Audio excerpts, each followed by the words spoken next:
मैं वापस आ चुका हूँ डैन के एक और वीडियो में, जहाँ पे हमने पिछली बार देखा था कि टर्बो ग्रैनी इज डेड और अब Okarun and Momo are going school and having a normal life. But उनमें वैसे इंस्ट्रक्शंस नहीं होते हैं। They wanted to talk but मन में वही सोचते हैं कि अब क्या करना है, because they become friends accidentally and whether the other person actually sees him as a friend और नॉट। बहुत ज़्यादा रिलेटेबल मोमेंट नहीं लगता है ना, मतलब क्या बात करना है, प्लस लड़की भी है, अपोजिट जेंडर भी है, प्रॉब्लम भी होती है। दोनों एक दूसरे को लंच टाइम में ढूंढते हैं and they and up kissing each other accidentally. और तुम्हें पता है र्यूमर्स जब फैलते हैं तो कितना डेंजरस हो सकता है। और मोमो ओकारुन को अब इग्नोर भी करी है, typical life of a boy I guess. But Okarun को एक्चुअली कुछ इंपॉर्टेंट बोलना था। मैं कैसे बताऊँ, उसका एक सामान और दो आ चुका है और बाकी मतलब समझ लो बनाना और दो रसगुल्ले।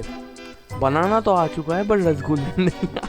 एंड ओकारुन फ्रस्ट्रेटेड होकर स्कूल से निकल ही जा रहा होता है, पर वो एक लड़की से टकराता है और वो क्यूट भी होती है। वो लड़की कुछ ज़्यादा ही काइंड थी ओकारुन की तरफ और मोमो जा रही थी ओकारुन से माफ़ी मांगने, बट ओकारुन को वो उस लड़की के साथ देख लेता है and jealousy on the top. But फिर वो लड़की मोमो के पास गुजर ही रही थी और हमें पता चलता है कि वो लड़की तो ओकारुन पे दया दिखा रही थी।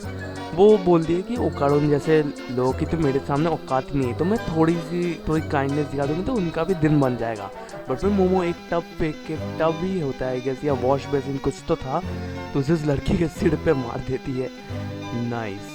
तो फिर मोमो ओकारुन को पकड़ते हुए घर चली जाती है। उसके बाद वो दोनों रास्ते पे जा रहे हैं अपोलोजाइजिंग ईच अदर। ओकारुन बोलता है कि अभी इसके लिए टाइम नहीं है, उसके दो सामान गायब हो चुके हैं, मतलब वो वापस अभी तक आए नहीं। और फिर मोमो के घर में मोमो की ग्रैंडमा कहती है मैंने तुम्हें पहले ही बोला था कि मुझे दिखा दो, मुझे यही तो चेक करना था। फिर मोमो की ग्रैंडमा एक मिरर लेके ओकारुन को स्कैन करती है और मोमो को कहती है कि एक डॉल लेके और एक वॉश बॉल, मतलब एक वो नहीं होता कंटेनर जिसमें पानी होता है, वैसा कुछ लेके आओ।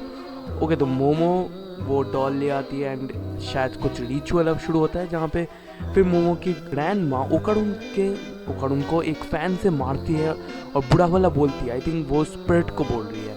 मोमो ग्रैंड माँ मोमो से कहती है कि क्या तुम्हें कुछ औरा दिख रहा है। मोमो ने कहा हाँ। मोमो की ग्रैंड माँ कहती है कि जब मैं नेक्स्ट टाइम उसे मारूँ तो इस औरा को पकड़ लेना।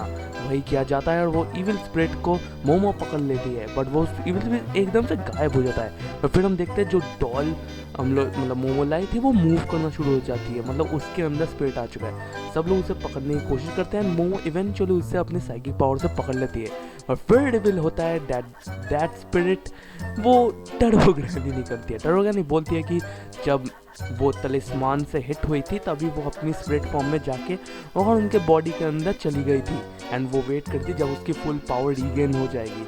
बट टर्बो ग्रैनी अब बोलती है कि ओकारुन कि जाओ मोमो और सी ग्रैंडमा को मार दो, बदले में मैं तुम्हें तुम्हारा सामान दे दूँ। बट एक सेकंड का पॉज आता है और हम लोग देखते हैं ओकारुन इन टर्बो ग्रैनी फॉर्म एंड सब शॉक बिकॉज मोमो कुछ नहीं किया, सप्रेस कुछ नहीं किया। तो मोमो की ग्रैंडमा फिगर्ड इट आउट, मे भी उन्होंने बस टर्बो ग्रैनी की कॉन्शियसनेस को उस डॉल में कैद किया है और टर्बो ग्रैनी की सारी पावर्स अभी भी ओकारुन के अंदर दौड़ा पल्ला उनके हाथों में भारी है। तो सिंपल चीज बोलता है कि तुम ओकारुन का सामान दो, हम तुम्हें तुम्हारी पावर्स दे देंगे। टर्बो ग्रैनी बोलती है कि उसने वो सामान घुमा दिया। नाइस, तुम कैसे घुमा सकते हो दो रसगुल्लों को। फिर वो दोनों एक गार्डन में ढूंढते हैं उस चीज को और उन्हें एक्चुअली एक गोल्डन बॉल को एक्चुअली दो गोल्डन बॉल ढूंढने हैं और वही उसके सामान है, बट उन्हें कुछ नहीं मिलता। टर्बो ग्रैनी बोलती है कि शायद किसी ने उसे उठा ही लिया होगा, क्योंकि उनमें इतनी पावर्स है कि इविल स्पिरिट्स को वो अट्रैक्ट कर ही सकती है। और फिर सीन दिखाया जाता है जहाँ पे ओकारुन स्कूल जा रहा होता है और वो स्कूल घुसते ही दो बंदों से पकड़ लेते हैं। वो पूछते हैं कि तुम्हारे और मोमो के बीच कुछ चल रहा है क्या, तो ओकारुन मना कर देता है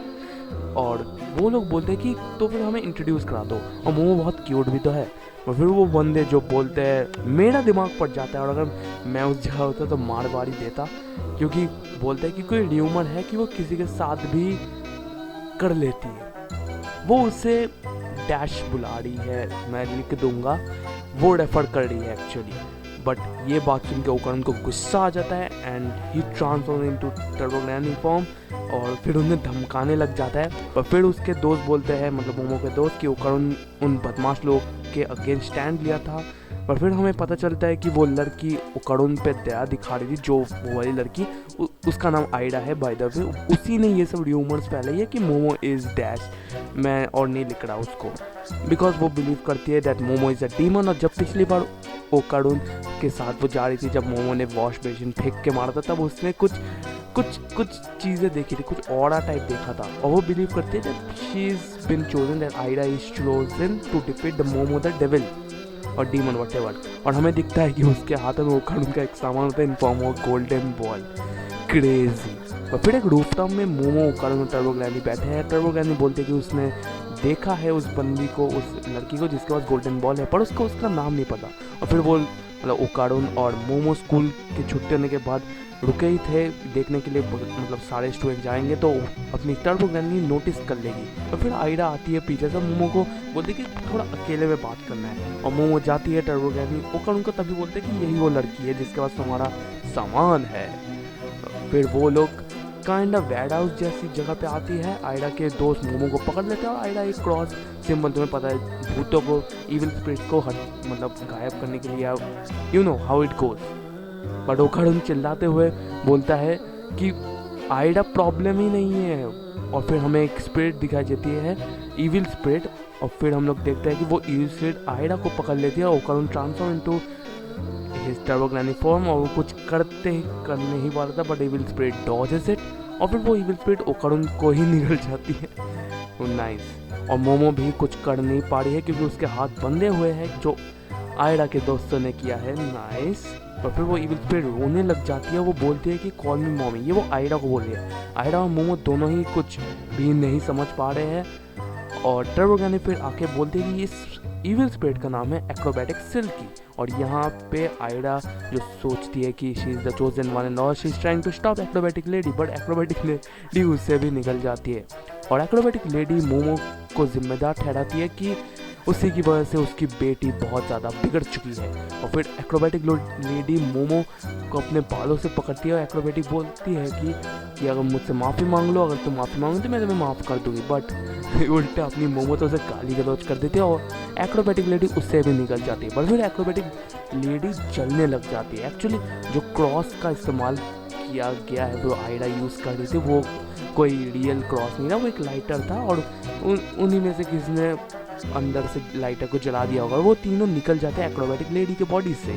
और अब एक्रोबैटिक स्ट्राइक बैक करने वाली थी, जिससे ओकारुन फिर से ट्रांसफॉर्म होता है और भागना शुरू कर देता है। एक्रोबैटिक लेडी अलग अलग अटैक्स करते हैं, ओकारुन डॉजेस देम ऑल, बट ओकारुन ऐसे ही दौड़ नहीं रहा था क्योंकि एक्रोबैटिक लेडी के जो हेयर्स है, बहुत ही पावरफुल हेयर्स है, वो अलग अलग चीज़ों से टाइट हो चुके हैं और वो अब हिल नहीं पा रही है। और अब मोमो बोल दिया है कि जाओ ओकारुन उसे मार गिराओ, पर ओकारुन बोलता है मार गिराओ, मैंने अभी तक सिर्फ भागना ही नहीं जानता है। और हम लोग जानते हैं ये सच भी है, मतलब टर्बो ग्रैनी आर्क में हमने देखा था कि ओकारुन बस भाग ही रहा है because of turbo granny speed, but Okarun still transform, वो एक पावरफुल टैकल अटैक का इस्तेमाल करता है जिसका इम्पैक्ट बहुत ही ज़्यादा खतरनाक था। एक्रोबैटिक लेडी इज डिफीटेड और वो लोग जाते हैं आइडा के पास गोल्डन बॉल लेने, बट टर्बो ग्रैनी बोलती है कि शायद आइडा मर चुकी है।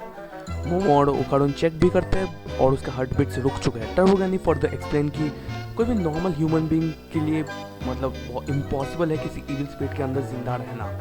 मोमो और Okarun still try their best but they failed, actually कोई फ़ायदा नहीं होता उससे।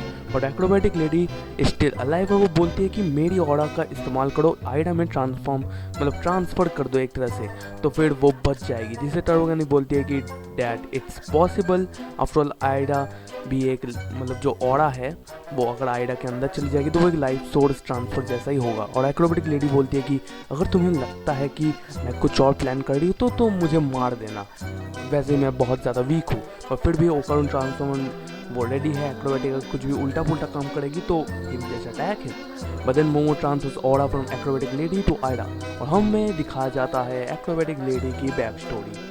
द एक्रोबैटिक लेडी एक वो थी ऑफ सम सॉर्ट, मैं लिख दूंगा, और उसे हर दिन के पैसे मिल जाते थे और वो ये सब अपनी बेटी के लिए करता था। She loves the daughter so much, वो एक जगह अपने काम करती थी और दूसरी जगह अपने बेटी के साथ टाइम भी स्पेंड करती थी। बट एक दिन कुछ गुंडे लोग आए और अपनी लेडी पे अटैक कर दिया और उसकी बेटी को भी किडनैप कर दिया, और जो पैसे अपने लेडी ने कमाया था वो भी उन लोगों ने चोरी कर लिया। बट स्टिल वो भागती है, उसने पकड़ने की कोशिश करती है पर बहुत देर हो चुकी है।